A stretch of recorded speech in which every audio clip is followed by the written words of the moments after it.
अस्सलाम वालेकुम।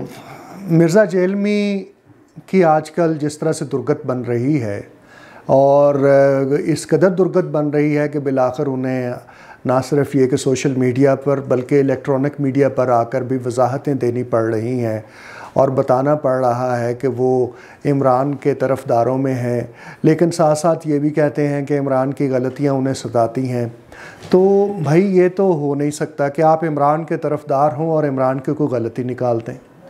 ऐसा करके तो मिर्ज़ा जेलमी साहब आपने अपने किसको आवाज़ दी है? मौत को आवाज़ दे दी है। आपको ये सोशल मीडिया ब्रिगेड जो है पीटीआई का, वो छोड़ने वाला नहीं है।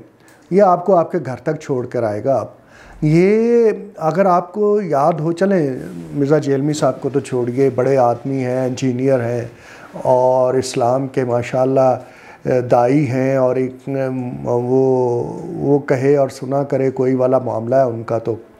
तो उनको तो हम छोड़ देते हैं, हम सोशल मीडिया पे रहते हैं। इनके इस सारी जो सूरत हाल जन्म ले रही है, अगर आप इमरान रियाज़ के ऊपर गौर करें, अगर आप सदीक जान पे गौर करें, अगर आप जो बाहर बैठे हुए हमारे मोहतरम दोस्त हैं मोईद यूसुफ साहब, उन डॉक्टर नशरी समथिंग पीरज़ादा हैं, Moid Pirzada, sorry not Moid Yusuf, doctor Moid Pirzada या फिर साबिर शाकर साहब, तो ये तमाम के तमाम लोग जो हैं दरअसल अपने उस लकीर को पीट रहे हैं जहाँ से सांप गुज़रा था। सांप गुज़र गया है, लकीर रह गई है और अब ये लकीर को पीट रहे हैं।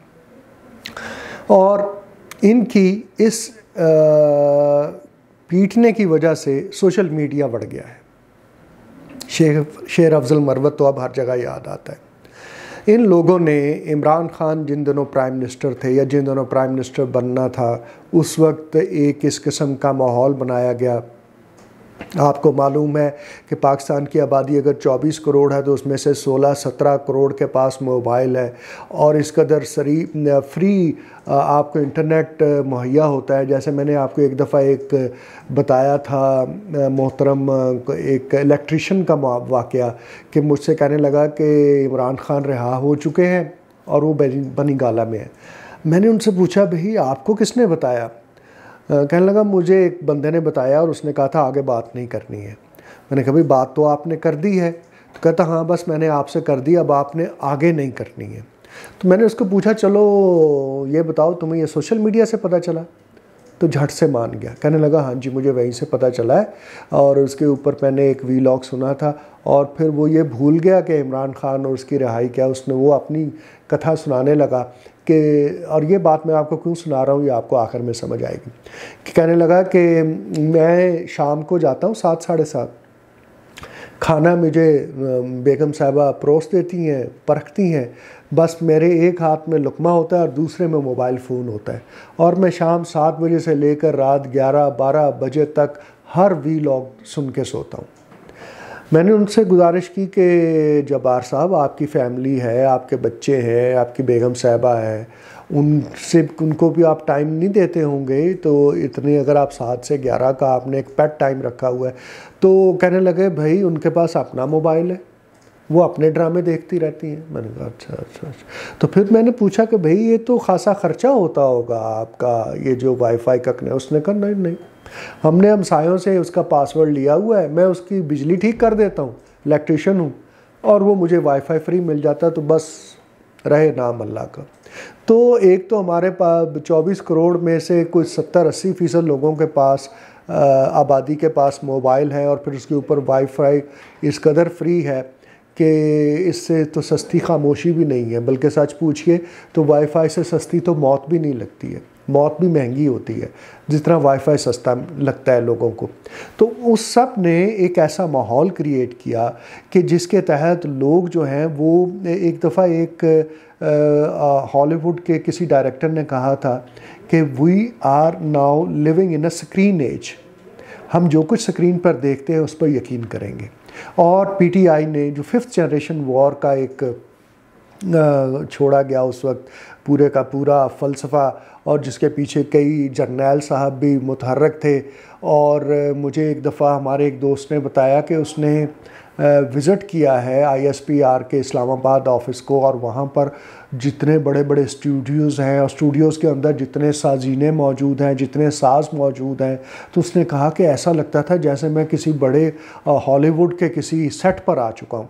तो गोया कि इसके ऊपर ख़ासी इन्वेस्टमेंट हुई थी, और इसी इन्वेस्टमेंट की बुना पर हमने देखा कि इमरान खान, जो कि 2013 तक सिर्फ एक सीट अपनी जीतते थे और उनके नाम पर कोई नहीं जीतता था, वो 2013 से पहले 30 अक्टूबर 2011 को जब उनका जलसा करवाया गया मीनार पाकिस्तान का, और बाय द वे वैसे आप उसकी फुटेज निकाल के देखिएगा, अपने मोबाइल फ़ोनों पर अवेलेबल है, और उसको ज़रा कंपेयर कीजिएगा नवाज शरीफ के जलसे से। एक तो इमरान खान का जलसा दिन के वक्त हुआ था, और इसलिए वहाँ बहुत सारी चीज़ें जिस तरह से बाद में छुपाई जाने लगी थी, उस तरह छुपाने का कोई महल मौजूद नहीं था।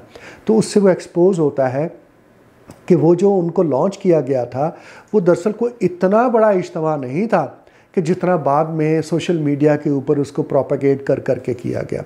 तो 2013 में इमरान खान 11 में तकरीर करते हैं मीनार पाकिस्तान की, जिसके बाद एक नया कायद आज़म डिस्कवर होता है इस कौम के लिए, और फिर 2013 में सारी डिस्कवरी के बावजूद 30-32 सीटें ले पाते हैं। लेकिन 2018 तक तो फिर चिरागों में रोशनी ना रही, और हर तरफ इमरान खान।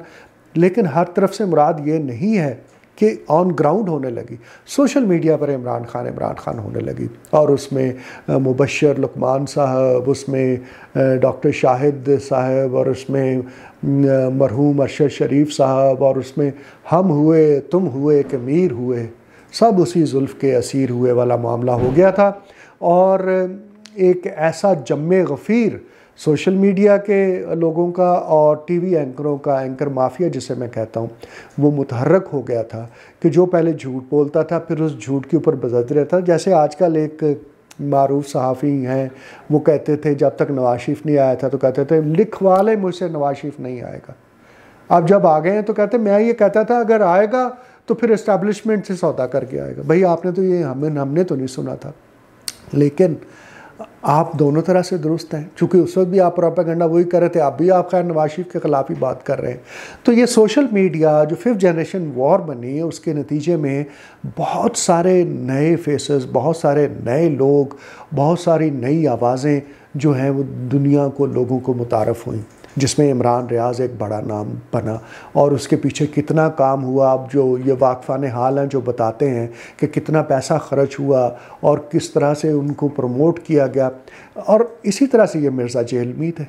मिर्ज़ा जेहलमी साहब भी अपने ख़यालात व अफ़कार आलिया की बुनियाद के ऊपर मुतहर्रिक हुए, एक्टिव हुए, और आज किसी को वो बता रहे थे वीलॉग में कि मैं तो धरना छोड़ के आ गया था कि पता नहीं क्या सबब था। तो गोया कि ये सारे की सारी झूठें जो है ना, ये वहीं से निकली हुई हैं, और इन सब का एक ही काम था कि लोगों के माइंड्स को कैप्चर करो।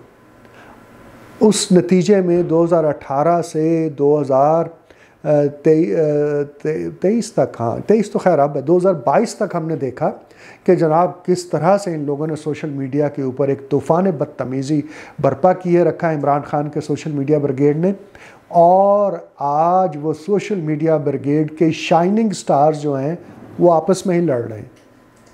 पहले एक दूसरे को गालियाँ निकालता, फिर दूसरा पहले को निकालता, फिर दोनों मिलके तीसरे को निकालना शुरू हो जाते हैं।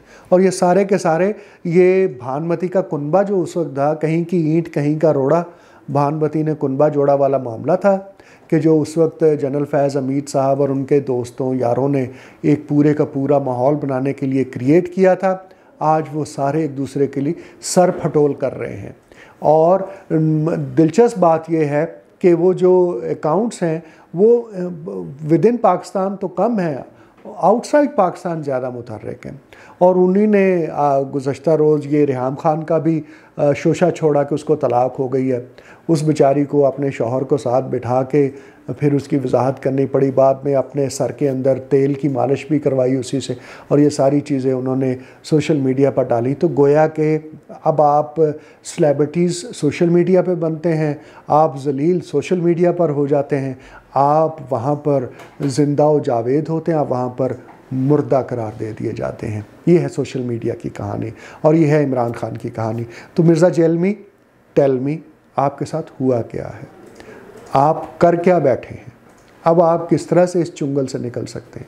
आपके बारे में तो था कि पता नहीं कितने आपके फॉलोअर्स हैं और कितना आपका फेसबुक के ऊपर है और कितना आपका ट्विटर के ऊपर है, और आप 1 रुपया चार्ज नहीं करते, लेकिन लोग आपको दिखाकर, हमारे दोस्त इरफान असगर भी आपको इंटरव्यू करने पहुंच गए और जी जी हूँ हाँ हाँ बस, अब माशाल्लाह वो कहे और सुना करे कोई, आप बोलते रहें और हम सुनते रहें वाला मामला था। हमें भी किसी ने, आपके चाहने वाले ने अप्रोच किया था कि जाकर मिर्ज़ा जेलमी को इंटरव्यू करें, आपकी बड़ी क्या होगी, फॉलोइंग हो जाएगी, बड़े आपको वो मिल जाएंगे लाइक्स। तो भाई आप ख़ुद से चल के हमारे पास आ गए कि आज हम आपको डिस्कस कर रहे हैं, आपको हम क्या पूरा ज़माना डिस्कस कर रहा है कि मिर्ज़ा जेलमी ने पता नहीं क्या कह दिया। दरअसल इमरान खान साहब के हवाले से अब थोड़ा सा आपको जिक्र कर दें कि इस महीने के शुरू में एक हवा और फ़ज़ा बन गई थी कि मुमकिन है कि नवंबर के वस्त तक इमरान खान को बेल मिल जाए, और इस हवाले से कुछ पेशरफ्त भी शुरू हो गई थी ताकि ये जो लेवल प्लेइंग फील्ड का एक तंतना है, जो टंटना छोड़ा हुआ है, उसको किसी तरह से पैसिफाई कर दिया जाए और उनका साइफ़र का केस चलता रहेगा और उसके अंदर उनको अगर सज़ा हुई तो वो सज़ा याफ्ता होंगे, नहीं तो ठीक है। लेकिन इस दौरान में एक डेवलपमेंट हुई, वो ये हुई कि जब नवाज शरीफ आए और उन्होंने वहाँ एक शानदार जलसा कर दिया, तो उसके अगले हफ्ते में, यानी उन्होंने हफ्ते की शाम को किया, इतवार आया, सोमवार मंगल को एक अदालत में इमरान खान साहब कहीं पेश हुए और वहाँ पर जर्नलिस्टों से मुठभेड़ हो गई। उनसे कहा गया जी मियाँ साहब आ गए। उन्होंने कहा आ गया आपका नेल्सन मंडेला जो सबसे बड़ा चोर है। तो ये एक जुमला जो है ये खान साहब को बहुत महंगा पड़ा है। यानी वो जो सारी की सारी एक सोच मौजूद थी कि खान साहब को छोड़ दिया जाए, खान साहब को लेवल प्लेइंग फील्ड दे दिया जाए, लेकिन जब ये लगा पता कि इनके मुंह को तो वो बंधा हुआ है, ये तो किसी भी तरह से बाज नहीं आएंगे और वही अपने पुराने तर्ज और अपनी पुरानी रवश पर रहेंगे कि किसी की ना माँ की इज़्ज़त, ना किसी की बहन की इज़्ज़त, ना किसी की बीवी की इज़्ज़त, और जनाब जो मुंह में आया कह दिया, जो कान में पड़ा सुनाई दिया वो सब कुछ कह दिया। और उसके बाद असद उमर साहब को ये ऑप्शन दिया गया कि साहब या तो आप आके वो एफिडेविट पे साइन कीजिए कि इन्होंने साइफ़र में किया था, पूरे का पूरा एक साजिश की थी। अगर आप में इतनी हिम्मत और जुर्रत नहीं है तो आप सियासत से दस्तबरदार हो जाइए ताकि हम आपको माइनस करके आगे चलें। अगर आप ये करेंगे कि नवाज शरीफ के आने के ऊपर आप एक ट्वीट भी जारी करेंगे जो पीटीआई के हलकों में बहुत मकबूल होगा, लेकिन साथ में कहते रहेंगे कि मेरा फ़िलहाल सियासत का इरादा नहीं है, तो इस तरह की गेम अब नहीं चलेगी, इस तरह के मिर्ज़ा जेलमी अब नहीं चलेंगे। चुनाचे वही हुआ कि असद उमर साहब को भी एक क्लियर पोजीशन लेनी पड़ी और उन्हें ऐलान करना पड़ा कि उन्होंने तहरीक इंसाफ छोड़ दी है, उन्होंने सियासत छोड़ दी है और वो किसी भी तरह से इस्टेब्लिशमेंट या फ़ौज के ख़िलाफ़ की सियासत के कायल नहीं हैं। गोया कि उनको जो एक ऑप्शन दिया गया था कि आप एक क्लियर पोजीशन लें तो ठीक है, वगरना फिर फवाद चौधरी और असद कैसर का हाल आपके सामने है। और ये दो माशाअल्लाह खिलाड़ी तो अब साथ हैं। तो असद उमर साहब सियाने निकले, उन्होंने अपनी जान छुड़वा ली है।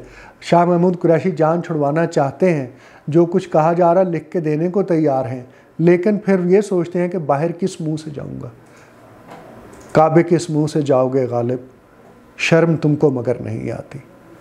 बाकी आइंदा, अल्लाह हाफ़िज़।